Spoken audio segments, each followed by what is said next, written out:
Hi, this is Stella again. And there's a reason why I'm here in a day once again. God has been telling me that I watered down a lot of things and did not get to share what I was to share with you. So I'm here to share that with a heavy heart. So there's this passage I wanted to share with you. It is in Ezekiel chapter 20. It talks about it's a story about the Israelites who were given this promised land by God, but they couldn't get to see it. Why? God said this: "You have rejected. You did not follow my commands. You did not." So the reason why they couldn't go to the and receive the promised land is because they did not keep the word of God. And God also says, "You have worshipped idols. You have worshipped idols," and it gets us. Clearly we have to think about this too. Are we keeping the word of God? And do we perhaps have any idols that we do not know? A lot of the times it's not about having gold statues of gods, but it could be invisible idols that we have in our lives.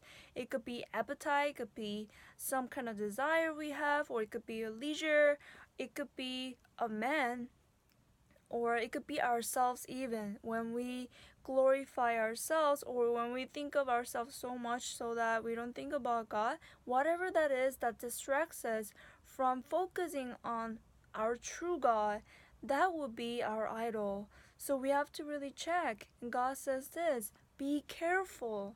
Be careful to keep my laws, the word of God. What are the word of God then? What are his laws? Jesus talks about the laws.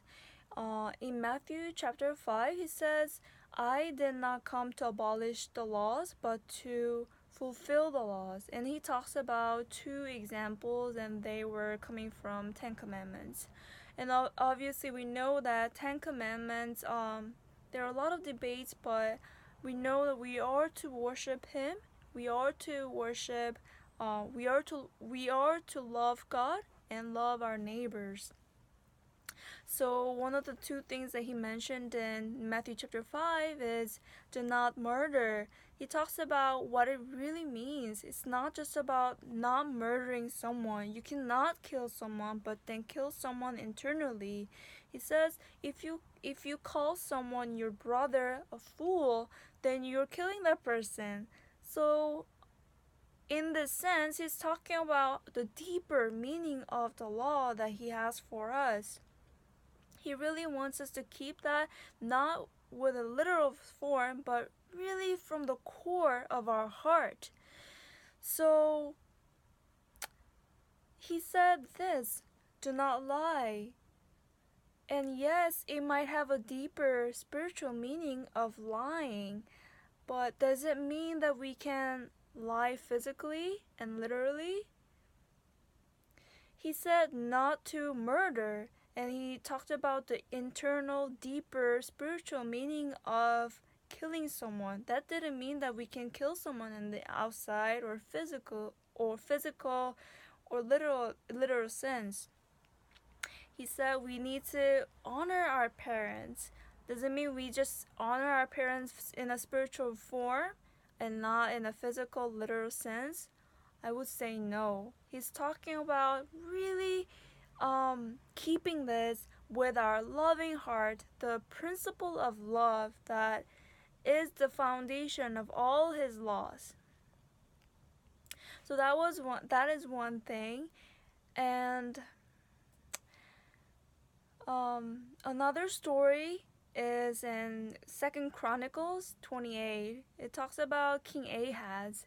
He worships idols. He worships idols, and he takes a lot of treasures out of the Lord's temple, and then he worships idols. Obviously, he wouldn't think that he's worshiping wrong God. Who in the world would think that they're worshiping the wrong thing? They're worshiping it because they think that they're believing in the truth because they think that this is right God, this is the true God, true religion, true everything. Um, so the temple represents ourselves. We are the temple of God in the Bible. So sometimes we take all ourselves, what has been given from God by God, we are using this to worship other gods, other idols, not our God, but other things. It could be a man's leadership, it could be some other kinds of things. But if it's not God, then He's not going to be glorified. All our energy, all our physical bodies, all our time and money and passion and everything of this temple is to glorify God. But how tragic would it be if we are doing it for other gods? So that's why God says, be careful to really keep my words, keep my laws. The Bible is clear saying that His laws are life.